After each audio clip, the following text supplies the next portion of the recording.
রমজান মাসের একটি বিশেষ খাবার সেটি হচ্ছে আলুর চপ। আমরা অনেকেই এই খাবারটা অনেক বেশি পছন্দ করে থাকি। যারা অনেক বেশি পছন্দ করি তাদের জন্য আজকের এই রেসিপিটি শেয়ার করতে চলে আসলাম। আজকের রেসিপিতে আমি প্রথমেই ব্যাটারটা তৈরি করে নিব বেসনের। সেজন্য বেসন নিয়ে নিচ্ছি এখানে 4 টেবিল চামচের মতো, আর এখানে দিয়ে দিচ্ছি ময়দা সামান্য পরিমাণে, আর সামান্য পরিমাণে বেকিং পাউডার দিয়েছি, এটা অপশনাল, চাইলে স্কিপ করতে পারেন।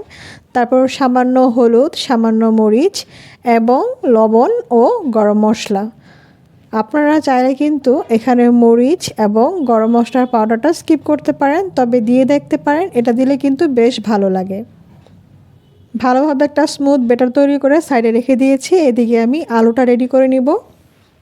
এখানে আমি সিদ্ধ আলু নিয়েছি 4-5টার মতো, আমার পরিমাণ মতো নিয়েছি, আপনারা চাইলে কম বেশি করে নিতে পারেন।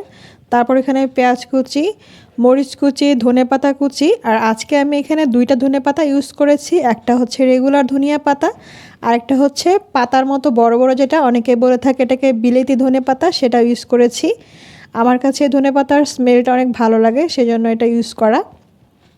তারপর সামান্য মরিচ, তারপর সামান্য হলুদ এবং গরম মশলার পাউডার, আর সামান্য জিরে বাটা, আর সামান্য রসুন বাটা এবং সেই সাথে সামান্য আদা বাটা, সব কিছু একসাথে ভালোভাবে মিক্সড করে নিয়ে আলুর সাথে হাতের সাহায্যে এটাকে মাখিয়ে নিচ্ছি।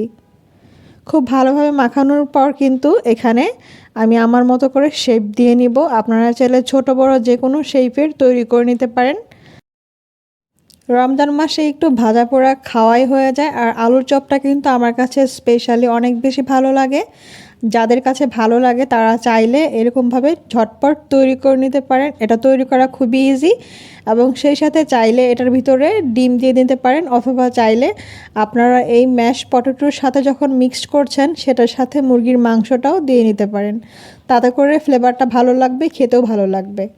আমি কড়াইয়ের মধ্যে একটা কাঠির সাহায্যে তেলটা গরম হয়েছে কিনা টেস্ট করে নেওয়ার পর এখানে খুব ভালোভাবে একে একে আলুর চপগুলো রেডি করে দিয়ে দিচ্ছি। আমি একটু বড় বড় করে শেপ দিয়ে ভালোভাবে বানিয়ে নিচ্ছি। আমার কাছে বড় আলুর চপগুলাই বেশি ভালো লাগে। আপনারা আপনাদের পছন্দ মতো দিয়ে নিতে পারেন। আজকের রেসিপিটি আপনাদের সাথে শেয়ার করা, ভালো লাগলে অবশ্যই চ্যানেলটি সাবস্ক্রাইব করে রাখুন, সেই সাথে বেল আইকনে ক্লিক করে রাখুন এরকম নতুন নতুন আরও রেসিপি পাওয়ার জন্য। সেই সাথে যারা অলরেডি সাবস্ক্রাইব করে ফেলেছেন আপনাদেরকে অসংখ্য ধন্যবাদ।